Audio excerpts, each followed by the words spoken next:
ನಮಸ್ಕಾರ. ವಿಶೇಷ ಕಾರ್ಯಕ್ರಮಕ್ಕೆ ತಮ್ಮೆಲ್ಲರಿಗೂ ಆಧಾರದ ಸ್ವಾಗತ. ನಾನು ರಂಗನಾಥ್ ಭಾರದ್ವಾಜ್. ನೋಡಿ, ಸರ್ಕಾರದಲ್ಲಿ ಡಿಫರೆಂಟ್ ಹೆಜ್ಜೆ ಇಟ್ಟಂಥ ಸಂದರ್ಭದಲ್ಲಿ ನಾವು ಮುಕ್ತ ಕಂಠದಿಂದ ಹೊಗಳಬೇಕು. ಜೊತೆಗೆ ಏನಂದರೆ ಎಲ್ಲಿ ತಪ್ಪಾಗ್ತಾ ಇದೆ ಅದನ್ನು ವ್ಯವಸ್ಥೆಗೆ ತೋರಿಸುವಂಥ ಪ್ರಯತ್ನವನ್ನು ಮಾಡಬೇಕು. TV9 ಆ ಪ್ರಯತ್ನವನ್ನು ಮಾಡ್ತಾ ಇದೆ. ಅದರಲ್ಲೂ ನೀವು ನೋಡಿದಿರಿ, ಇತ್ತೀಚಿನ ದಿನಗಳಲ್ಲಿ ಒಂದು 3-4 ಜನ ಮಂತ್ರಿಗಳು ತುಂಬ ಆ್ಯಕ್ಟಿವ್ ಆಗಿದ್ದಾರೆ. ಎಷ್ಟರ ಮಟ್ಟಿಗೆ ಆ್ಯಕ್ಟಿವ್ ಇದ್ದಾರೆ ಅಂತಂತಂದರೆ, ಪರವಾಗಿಲ್ಲಪ್ಪ, ಸರ್ಕಾರ ಏನೋ ಒಂದು ಡಿಫ್ರೆಂಟಾಗಿ ಯೋಚನೆ ಮಾಡ್ತಾ ಇದೆ, ಒಂದು ಡಿಫ್ರೆಂಟ್ ಹೆಜ್ಜೆ ಇಡ್ತಾ ಇದೆ ಅಂತ ಅನ್ನಿಸ್ತಾ ಇದೆ. ಸೊ ಅಂಥವರಲ್ಲಿ ಒಬ್ಬರು ನಮ್ಮ ಆರೋಗ್ಯ ಸಚಿವರು UT ಖಾದರ್. UT ಖಾದರ್ ಅವ್ರನ್ನ ಹೊಗಳಕ್ಕೆ ಈ ಮಾತನ್ನು ಹೇಳ್ತಾ ಇಲ್ಲ. ಒಬ್ಬ ನಾಯಕ ಹೇಗಿರಬೇಕು ಅನ್ನಲಿಕ್ಕೆ ಬೆಸ್ಟ್ ಎಕ್ಸಾಂಪಲ್ UT ಖಾದರ್. ಅವ್ರಿಗೆ ಈ ಬೇರೆ ಬೇರೆ ಯಾವ್ಯಾವುದೋ ಸೂತ್ರಗಳು ಯಾವ್ಯಾವುದೋ ನಾಯಕರಿಗೆ ಅನ್ವಯ ಆಗಿಬಿಡುತ್ತೆ, ಆದರೆ ಇವರಿಗೆ ಅದು ಅನ್ವಯ ಆಗಲ್ಲ. ಅದ್ರ ಬಗ್ಗೆ ನಾನು ಸಾಕಷ್ಟು ಮಾತಾಡ್ತೀನಿ. ಇದು ಬರೀ UT ಖಾದರ್ ಅವ್ರನ್ನ ಹೊಗಳುವಂಥ ಕಾರ್ಯಕ್ರಮ ಅಂದ್ಕೋಬೇಡಿ. ಇಲಾಖೆಯಲ್ಲಿ ಏನು ತಪ್ಪುಗಳಾಗ್ತಾ ಇದೆ, ಏನು ಎತ್ತ, ಅದನ್ನು ತಿದ್ದುವಂಥ ಬಗೆ ಹೇಗೆ, ಅದ್ರ ಬಗ್ಗೆಯೂ ಕೂಡ ನಾವು ವಿಸ್ತೃತವಾಗಿ ಚರ್ಚೆ ಮಾಡ್ತೀವಿ. ಬನ್ನಿ, ವೆಲ್ಕಮ್ ಮಾಡೋಣ ಆರೋಗ್ಯ ಸಚಿವ UT ಖಾದರ್ ಅವ್ರನ್ನ. ಖಾದರ್ಜಿ, ಕಾರ್ಯಕ್ರಮಕ್ಕೆ ತಮಗೆ ನಮಸ್ಕಾರ, ಸ್ವಾಗತ. ಥ್ಯಾಂಕ್ ಯು ವೆರಿ ಮಚ್ ನಮ್ಮ ಜೊತೆಗೆ ಜಾಯ್ನ್ ಆಗಿದ್ದಕ್ಕೆ. ಆರೋಗ್ಯ ಇಲಾಖೆಯನ್ನು ವಹಿಸ್ಕೊಂಡಿದ್ದೀರಿ. ಒಂದು ಬಹಳ ಖುಷಿ ಸಂಗತಿ ಏನು ಅಂತಂತಂದರೆ, ಈ ನಿಜಕ್ಕೂ ಯೋಗ್ಯತೆ ಇರುವಂಥವ್ರನ್ನ ಎಲ್ಲೆಲ್ಲೋ ಕೂಡಿಸೋಂಥ ಸಂದರ್ಭದಲ್ಲಿ ಬೇಜಾರಾಗ್ಬಿಡುತ್ತೆ. ಅದರರ್ಥ ಸ್ಪೀಕರ್ ಸ್ಥಾನ ಅದು ಕೆಳಗೆ ಮಾಡಿ ನಾವು ಹೇಳ್ತಾ ಇಲ್ಲ, ಅದಕ್ಕೆ ವ್ಯಾಲ್ಯೂ ಇಲ್ಲ ಅಂತ ಹೇಳ್ತಾ ಇಲ್ಲ. ಅದಕ್ಕೆ ಬಹಳ ದೊಡ್ಡ ಸ್ಥಾನಮಾನ ಇದೆ, ಅದರೇನು ಸಂದೇಹನೇ ಇಲ್ಲ. ಆದರೆ ನೀವೆಲ್ಲ ಏನು ಅಂದರೆ, ನೀವೆಲ್ಲ ಜನರ ನಡುವೆ ಇದ್ದು ಕೆಲಸ ಮಾಡುವಂಥವ್ರು. ಜೊತೆಗೇನು ಅಂದರೆ, ಯಾವುದೇ ಕೆಲಸ ಕೊಟ್ಟರು ಕೂಡ ನಾನು ಡಿಫ್ರೆಂಟಾಗಿ ಮಾಡಬಲ್ಲೆ ಅಂತ ತೋರಿಸಿದ್ದೀಯಲ್ಲ, ಅದು ನಿಮ್ಮ ಕೆಪಾಸಿಟಿ. ಅದಕ್ಕೆ ಮೊದಲು ನಿಮ್ಗೆ ಅಭಿನಂದನೆ ನಮ್ಮ ಕಡೆಯಿಂದ. ಯಾಕಂದರೆ ಸ್ಪೀಕರ್ ಆದಂಥ ಸಂದರ್ಭದಲ್ಲಿ ಬಹಳಷ್ಟು ಜನರಿಗೆ ಡೌಟ್ ಇತ್ತಲ್ಲ, ಅದೇ ರೀತಿ ಆ ಡೌಟ್ ನನಗೂ ಕೂಡ ಕಾಡಿತ್ತು. UT ಖಾದರ್ ಭಾಳ ಸಾಧು ಮನುಷ್ಯ, ಅವರು ಜೋರ ಮಾತಾಡಲ್ಲ, ಕ್ಲಾಸ್ ತಗೊಳ್ಳಲ್ಲ, ಜಗಳಗಂಟರು ಬದಲೇ ಅಲ್ಲ. ಹೋಗಿ ಪಾಪ ಅವ್ರನ್ನ ಎಲ್ಲೋ ಬಲಿ ಹಾಕ್ಬಿಟ್ರಲ್ಲಪ್ಪ ಅನ್ನುವಂಥ ಒಂದು ಮನೋಭಾವನೆ ಇತ್ತು. ಆದರೆ ಆರಂಭದಲ್ಲಿ ನಿಮ್ಮ ಭಾಷೆ, ನಿಮ್ಮ ಭಾಷಾ ಪ್ರಯೋಗ, ನಿಮ್ಮ ಸಜ್ಜನಿಕೆ ಮತ್ತು ನಿಮ್ಮ ಸೌಮ್ಯ ಸ್ವಭಾವ ಒಂಥರ ಟೀಕೆಗೂ ಕೂಡ ಅದು ಗುರಿಯಾಗಿತ್ತು. ನೀವು ಸರಿಯಾಗಿ ನೀವು ಬಾಯಿಸಲ್ಲ, ಹಾಗೆ ಹೀಗೆ ಅಂತ. ಆದರೆ ನನಗನ್ಸಿದ್ದು, ಆಮೇಲೆ ನೀವು ಎಷ್ಟರ ಮಟ್ಟಿಗೆ ಆವಾಹನೆ ಮಾಡ್ಕೊಂಡ್ಬಿಟ್ರಿ ಅಂತಂತಂದರೆ, ಆ ಚೇರಲ್ಲಿ ಕೂತ್ಕೊಂಡ ತಕ್ಷಣ ನೀವು UT ಖಾದರ್ ಆಗ್ತಿರಲಿಲ್ಲ, ಪಕ್ಕಾ ವಿಧಾನಸಭಾಧ್ಯಕ್ಷರು, ಪಕ್ಕಾ ಸ್ಪೀಕರ್.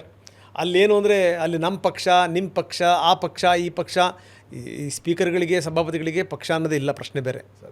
ಅವ್ರ ಪಕ್ಷವನ್ನು ಮೀರಿರ್ತಾರೆ, ಅದಕ್ಕೋಸ್ಕರ ಅವ್ರನ್ನ ಅಲ್ಲಿ ಕೂಡಿಸಿರ್ತಾರೆ. ಸೊ ಅಂಥದ್ರಲ್ಲಿ ನೀವು ನಿಭಾಯಿಸಿದಂಥ ರೀತಿ ಇದೆಯಲ್ಲ ಸರ್, ಬಹಳ ಅದ್ಭುತ. ಯಾಕಂದರೆ ಕೆಲವೊಂದು ಸಂದರ್ಭಗಳಲ್ಲಿ ನಿಮ್ಮ ಪಕ್ಷದವ್ರನ್ನೇ ಬಾಯಿ ಬಡಿದು ಕೂಡಿಸ್ಬಿಡ್ತಿದ್ರಿ. ಕೆಲವರಿಗಂತೂ ನೀವು ಕೇಳಿದ್ದಿದೆ, ಏನು ಕೈಯಲ್ಲಿ ಕಬ್ಬಣ ಕೊಡಬೇಕಾ, ಬಾಯಿ ಮುಚ್ಕೊಂಡಿರಿ ಅಂತೇಳಿ ಅಂತ. ಸೊ ಇದು ಸಂಗತಿ. ಹೇಗೆ ಅನ್ನಿಸ್ತು ನಿಮಗೆ ಅಂತ? ಇಲ್ಲ, ಆ ಒಂದು 3 ವರ್ಷ 10 ದಿವಸ ಭಾಳ ಆ ಕೆಲಸದ ಖುಷಿ ಪಟ್ಟಿದ್ದೆ. ಯಾಕೆಂತ ಹೇಳಿದರೆ, ಮತ್ತು ಕೆಲಸವನ್ನು ಚೆನ್ನಾಗಿ ನಿಭಾಯಿಸಿದ್ದೆ. ನನ್ನ ಸ್ವಭಾವ ಏನಂತ ಹೇಳಿದರೆ, ನಮಗೆ ಪೋಸ್ಟ್ ಮುಖ್ಯ ಅಲ್ಲ, ವರ್ಕ್ ಈಸ್ ಇಂಪಾರ್ಟೆಂಟ್. ಯಾವ ಕೆಲಸಕ್ಕಿದ್ದು ಕೂಡ ಅದೊಂದು ಪ್ರೀತಿಯಿಂದ ಅದನ್ನು ಕೆಲಸ ಮಾಡಿದರೆ ಎಲ್ಲವೂ ಕೂಡ ಕೆಲಸ ಕೂಡ ಚೆನ್ನಾಗಾಗ್ತದೆ, ನಾವು ಕೂಡ ಖುಷಿಯಿಂದ ಇರ್ತೇವೆ. ಅಲ್ಲ, ತುಂಬ ಚೆನ್ನಾಗಿ ಕೆಲಸ ಮಾಡಿದ್ರಿ ನೀವು. 1106 ದಿನಗಳು ನೀವು ಸ್ಪೀಕರ್ ಆಗಿರಿ. ನೀವು 3 ವರ್ಷ 10 ದಿನ ನೀವು ಸ್ಪೀಕರ್ ಆಗಿರೋದು. ಇಲ್ಲ ಒಂದು ಕಡೆಗೆ ನಿಮ್ಮನ್ನು ಸ್ಪೀಕರ್ ಅಂತ ಆಯ್ಕೆ ಮಾಡ್ಕೊಂಡಾಗ ನಿಮ್ಗೆ ಅನಿಸ್ಲಿಲ್ವ, ಯಾಕಪ್ಪ ನನಗೆ ಹಿಂಗೆ ಕೂಡಿಸ್ತಾ ಇದ್ದಾರೆ ಅಂತ? ಇಲ್ಲ, ನನ್ನನ್ನು ಹೈಕಮಾಂಡ್ ಅವ್ರು ಕರೆದು ಹೇಳಿದರು, ನಿಮ್ಮ ಮಂತ್ರಿ ಮಾಡಬೇಕಂತ ಲಿಸ್ಟಲ್ಲಿದೆ, ಮತ್ತು ನಮಗೆ ಒಬ್ಬರು ಮೈನಾರಿಟಿಯನ್ನು ಈ ಸಲ ಸ್ಪೀಕರಾಗಿ ಮಾಡಬೇಕು.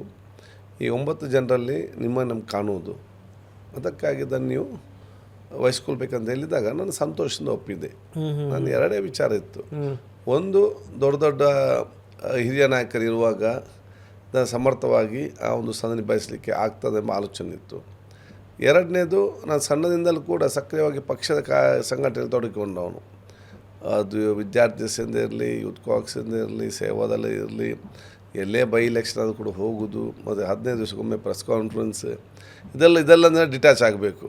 ಆ 2 ಚಿಂತೆ ಇತ್ತಲ್ಲ, ಬೇರೆ ಯಾವುದು ಕೂಡ ಇರಲಿಲ್ಲ. ಆದರೂ ಆ ಸ್ಪೀಕರ್ ಸೀಟ್ ಬಿಟ್ಟು ಮತ್ತೆ ಮಂತ್ರಿ ಆದಾಗ ಹೆಂಗೆ ಅನ್ನಿಸ್ತು ನಿಮಗೆ? ಇಲ್ಲ, ಮತ್ತು ಯಾಕೆ ಸ್ಪೀಕರ್ ಸೀಟ್ ಬಿಟ್ಟು ಮತ್ತೆ ಸಂದರ್ಭದಲ್ಲಿ ಬಹುಶಃ ಈಗ ಆವಾಗ ನನಗೆ ಶಾಸಕರ ಮಧ್ಯೆ ಕೆಲಸ ಮಾಡುವಂಥ ಅವಕಾಶ ಇತ್ತು.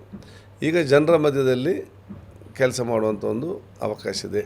ಜನರಿಗೆ ಬೇರೆ ಬೇರೆ ಕಾರ್ಯಕ್ರಮ ಹಮ್ಮಿಕೊಳ್ಬೋದು, ಎಲ್ಲ ಕಡೆ ಕಷ್ಟದ ಕೇಳ್ಬೋದು, ಸಮರ್ಪಕವಾಗಿ ಏನಾಗಿ ಯಾವುದೋ ಒಂದು ಚೌಕಟ್ಟಿಲ್ಲ ನೇರವಾಗಿ ಏನು ಮಾತಾಡಬಹುದು, ಸರ್ಕಾರದ ಪರವಾಗಿ ಮಾತಾಡೋದು ಅವಕಾಶ ಸಿಗ್ತದೆ, ಇದೆಲ್ಲ ಸ್ವಲ್ಪ ಫ್ರೀ ಮೈಂಡಲ್ಲಿ ಇದ್ದೆ. ಯಾವುದ್ರ ಕಡೆಗೆ ಒಲವು ನಿಮಗೆ ಜಾಸ್ತಿ? ಇಲ್ಲ, ನನಗೆ ಜನರ ಮಧ್ಯೆ ಇರಲಿಕ್ಕೆ, ಫ್ರೀಯಾಗಿ ಮಾತಾಡಲಿಕ್ಕೆ ಅವಕಾಶ. ಅತ್ಯಂತ ನಾನು ಸ್ಪೀಕರ್ ಆಗಿದ್ದ ಕೆಲವೊಮ್ಮೆ ಹೇಳ್ತಿದ್ದೆ, ನನಗೊಂದು ಚಾನ್ಸ್ ಸಿಗಬೇಕು ಅಲ್ಲಿ ಮಾತಾಡಲಿಕ್ಕೆ, ನಾನು ಹೀಗೆ ಮಾತಾಡ್ತಿದ್ದೆ ಅಂತೇಳಿ ಆಗ್ತಾಯಿತ್ತು ನಮಗೆ. ಅಲ್ಲ, ಆದ್ರೂ ಈ 3 ವರ್ಷ ನಿಮ್ಮನ್ನು ಹಿಡಿದಿಟ್ಕೊಂಡಂಗೆ ಆಗ್ಬಿಟ್ಟಿತ್ತೇನೋ ಅಂತ. ಯಾಕಂದರೆ ಆರೋಗ್ಯ ಸಚಿವನಾದ ತಕ್ಷಣ ನಾವು ನೋಡ್ತಾ ಇದ್ದೀವಿ, ರಾತ್ರಿ ನೀವು ಹೋಗಿ ಯಾವುದೋ ಒಂದು ಹಾಸ್ಪಿಟಲ್ ರೈಡ್ ಮಾಡಿದ್ರಿ, ಲೆಫ್ಟ್ ಆ್ಯಂಡ್ ರೈಟ್ ತಗೊಂಡ್ರಿ, ಆರಂಭದಿಂದಲೇ ಆಪ್ರೇಷನ್ಗೆ ಇಳಿದುಬಿಟ್ರಿ. ಹೌದು, ಯಾಕಂದರೆ ನಮಗೆ ಕೆಲಸ ಮಾಡೋದು ಆಸಕ್ತಿ ಇತ್ತು ಇದರಲ್ಲಿ, ಮತ್ತು ಹೆಲ್ತ್ ಫೀಲ್ಡ್ ಮತ್ತೆ ಸಿಕ್ಕಿದ ಕಾರಣ ನನಗೆ ಕೆಲವು ಸಮಸ್ಯೆಗಳು ಗೊತ್ತಿತ್ತು.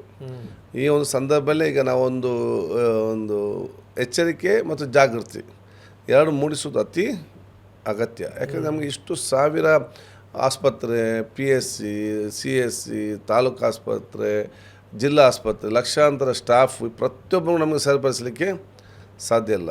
ಇಂಥ ಸಡನ್ ವಿಸಿಟ್ ಮತ್ತು ಇಂಥ ಕೆಲವೊಂದು ಕ್ರಮಗಳೇ ಎಲ್ಲರೂ ಕೂಡ ಸರಿದಾರಿಗೆ ಒಂದು ಚೆನ್ನಾಗಿ ಕೆಲಸ ಮಾಡಲಿಕ್ಕೆ ಇವತ್ತು ನಮಗೆ ಒಂದು ಅವಕಾಶ ಕೊಡ್ತದೆ. ಸೊ ಮೊದಲೇ ಆ ಖಾತೆಯನ್ನು ನಿಭಾಯಿಸಿದ್ರಿ, ತುಂಬ ಚೆನ್ನಾಗಿ ಗೊತ್ತಿತ್ತು ನಿಮಗೆ ಲೂಪ್ ಹೋಲ್ ಎಲ್ಲಿ ಅಂತ. ಹೌದು. ಸೊ ಜೊತೆಗೇನು ಅಂದರೆ ಈ ಆರೋಗ್ಯ ಇಲಾಖೆಗೇ ಒಂದು ಮೇಜರ್ ಸರ್ಜರಿಯ ಅಗತ್ಯ ಇದೆ ಅಂತ ನಿಮ್ಗೆ ಅನ್ಸಲ್ವಾ ಸರ್? ಆರೋಗ್ಯ ಇಲಾಖೆ ಬಹುಶಃ ಚೆನ್ನಾಗಿದೆ, ಇಲ್ಲ ಅಂತಲ್ಲ, ಕೆಲಸ ಚೆನ್ನಾಗಿ ಮಾಡ್ತದೆ. ಯಾಕಂತ ಹೇಳಿದರೆ ನೋಡಿ, ಖಾಸಗಿ ಆಸ್ಪತ್ರೆ ಎಷ್ಟಿದೆ, ಬರೀ ನಗರದಲ್ಲಿ ಮಾತ್ರ, ಅದೇ ದೊಡ್ಡ ನಗರದಲ್ಲದೆ ಸಣ್ಣ ನಗರದ ಒಂದು ಕೂಡ ಇಲ್ಲ. ನಗರದಲ್ಲಿ ಮಾತ್ರ ಬಿಟ್ಟು ನೀವು ದೊಡ್ಡ ನಗರದಿಂದ 1 ಕಿಲೋಮೀಟ್ರ್ ಆ ಕಡೆ ಹೋಗಿ, ನಿಮಗೆ ಒಂದು ಸಣ್ಣ ಖಾಸಗಿ ಆಸ್ಪತ್ರೆ ಸಿಕ್ಕುವುದಿಲ್ಲ. ಒಂದೇ ಒಂದು ಸಿಕ್ಕು, 1 ಕಿಲೋಮೀಟ್ರ್ ಹೊರಗೆ ಹೋದರೆ ಸಿಟಿಯಿಂದ ಒಂದು ಆಸ್ಪತ್ರೆ ಇಲ್ಲ ಎಲ್ಲಿಯೂ ಕೂಡ. ಸೊ ನಗರಕ್ಕೆ ಸೀಮಿತವಾಗಿರುವಂಥ ಒಂದು ವ್ಯವಸ್ಥೆ ಅದು ಇವತ್ತು ಕೂಡ. ಕರ್ನಾಟಕ ರಾಜ್ಯದ ಸುಮಾರು 80%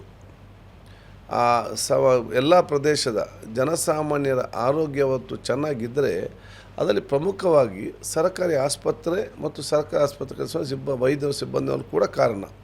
ಲೋಪದೋಷ ಇಲ್ಲ ಅಂತ ನಾನು ಹೇಳುವುದಿಲ್ಲ.